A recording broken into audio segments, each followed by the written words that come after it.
नमस्कार, TPV news में आपका स्वागत है। मैं हूं अखिल जांगिड़। चलिए रुक करते खबरों की तरफ। गांव की सरकार के लिए हुए मतदान के बाद पंचायत समिति मोजमाबाद में भाजपा ने अपना परचम फहराकर प्रधान निर्विरोध निर्वाचित करवा लिया।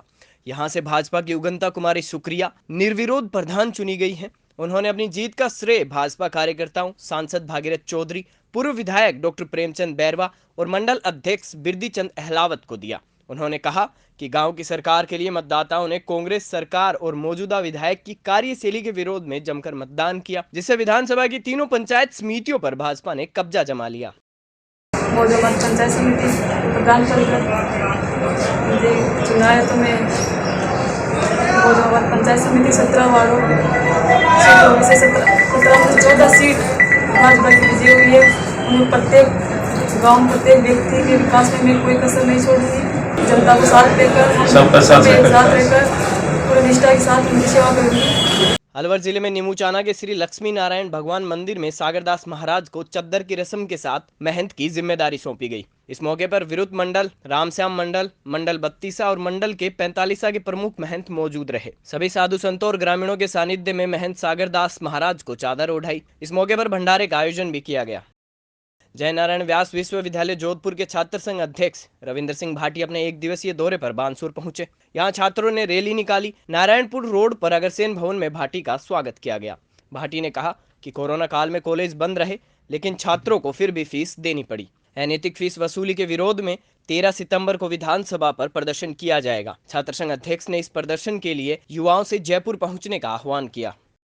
जिला प्रमुख और प्रधान के चुनाव में क्रॉस वोटिंग से उलटफेर के संकेत मिलने लगे हैं। राजधानी जयपुर में बीजेपी ने कांग्रेस खेमे में सेंध लगा दी है। बीजेपी ने कांग्रेस की जिला परिषद सदस्य रमादेवी चोपड़ा को अपना उम्मीदवार बना दिया। कांग्रेस का एक सदस्य भी रमादेवी के साथ चला गया। कांग्रेस के बाद में सरोज देवी बागड़ा को उम्मीदवार बनाया गया, लेकिन कांग्रेस के पास बहुमत नहीं रह गया है। जयपुर जिला परिषद में कुल 51 सदस्य हैं। जिला प्रमुख बनाने के लिए 26 सदस्य चाहिए। कांग्रेस 27 सदस्य जीती, लेकिन रमादेवी और जेकी के चले जाने से अब 25 सदस्य रह गए हैं। बीजेपी के पास पहले 24 सदस्य थे, अब 2 कांग्रेस के मिलने से बहुमत का आंकड़ा बीजेपी के पास हो गया है। अब कांग्रेस जयपुर जिला प्रमुख का चुनाव तभी जीत सकती है जब वह बीजेपी खेमे से क्रॉस वोटिंग करवाए। कांग्रेसी खेमा भी अब सक्रिय हो गया है। नामांकन भरने से पहले रमादेवी ने बीजेपी मुख्यालय में पार्टी की सदस्यता ली। बीजेपी प्रदेशाध्यक्ष सतीश पूनिया और उप नेता प्रतिपक्ष राजेंद्र राठौड़ ने रमादेवी को पार्टी में शामिल किया। इसके बाद रमादेवी सीधे नामांकन भरने पहुंच गई। उधर सरकारी मुख्य सचेतक महेश जोशी ने कहा कि बीजेपी अब जिला परिषद और पंचायत समिति सदस्यों के चुनाव में भी हॉर्स ट्रेडिंग करने लगी है। हम ऐसी ताकतों को करारा जवाब देंगे। पत्रकार सुरक्षा कानून बनाने की मांग पर प्रदेश के पत्रकार काफी समय से लामबंद हैं। इस बारे में सरकार से कई बार अनुरोध करने के बाद आखिर में पत्रकारों को धरना देना पड़ा। जयपुर में गवर्नमेंट हॉस्टल के पास शहीद स्मारक पर बड़ी संख्या में पत्रकार धरने पर बैठे। पत्रकारों से जुड़े सभी संगठनों ने धरने को समर्थन दिया है और उनके सदस्य बारी बारी से धरना स्थल पर जुट रहे हैं। पत्रकार सुरक्षा कानून की मांग को लेकर आज हमारा पत्रकारों का सांकेतिक धरना है। हम शहीद स्मारक पे धरने पे बैठे हुए हैं। हमारी मांग है कि राजस्थान में पत्रकार इसी सेशन में पत्रकार सुरक्षा कानून विधेयक लाया जाए और इसे अतिशीघ्र लागू किया जाए। पिछले 1 साल में पत्रकारों पर हमलों की 100 से अधिक घटनाएं हुई है और सभी में कोई भी न्याय संगत तत्पूर्ण कार्रवाई नहीं हो पाई है। इसको लेकर काफ़ी लंबे समय से हमारा संगठन Indian federation of working journalist संघर्षरत है। हम 3 साल से इस कानून की मांग कर रहे हैं। अब ये कानून सरकार ने इसका मसौदा भी तैयार कर लिया, किंतु अधिकारियों की लापरवाही के कारण यह इस सेशन में नहीं आ रहा है। हमारी प्रमुख मांग है कि किसी भी प्रकार यह इसी सेशन में लागू पाए और इसे सदन में रखा जाए। जयपुर में जवाहर कला केंद्र के साथ कार्टिस्ट ने सस्टेन बाय कार्टिस्ट एग्जीबिशन लगाई है, जो 9 दिन चलेगी। एग्जीबिशन से पुराने कार के पार्ट्स और ऑटोमोटिव वेस्ट के उपयोग से ऑटो पार्ट्स की अपसाइक्लिंग को बढ़ावा देने और डिजाइनर फर्नीचर को क्यूरेट करने का संदेश दिया जा रहा है। एग्जीबिशन 12 सितंबर तक चलेगी।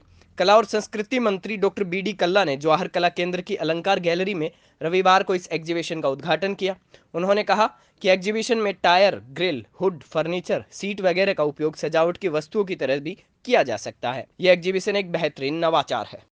इनिशिएटिव इन विच हम लोग पुरानी स्क्रैप कार्स को कैसे ना वापस से कन्वर्ट करके अपसाइकिल करके फर्नीचर में क्रिएट कर रहे हैं, तो create an awareness about the climate change impact के कितना आ रहा है, उसको कैसे हम बचा सकते हैं, उसका एक सोल्यूशन इनिशिएटिव है सस्टेन बाय कार्टिस्ट। इसके तहत में अभी तक हमने कई गाड़ियों को काट के फर्नीचर में कन्वर्ट कर दिया है और उसी तहत में हम लोगों ने यंग आर्टिस्ट और आर्टिसंस और क्राफ्टमैन्स की जो डाइंग आर्ट्स हैं राजस्थान के, उनको भी हमने इस पर रिफ्लेक्ट करा है। तो कोशिश और प्रयास ये है कि ज़्यादा से ज़्यादा आर्टिस्ट और क्राफ्टमैन्स को जोड़ के और पुरानी गाड़ियाँ जो ख़राब हो रही हैं, स्क्रैप में जा रही है, लैंडफिल्स में जा रही है, उनको वापस से कैसे एक नई ज़िंदगी दी जा सके, एक नई लाइफ दी जा सके। बुलेटिन में फिलहाल इतना ही। आप देखते रहिए टीपीवी न्यूज़।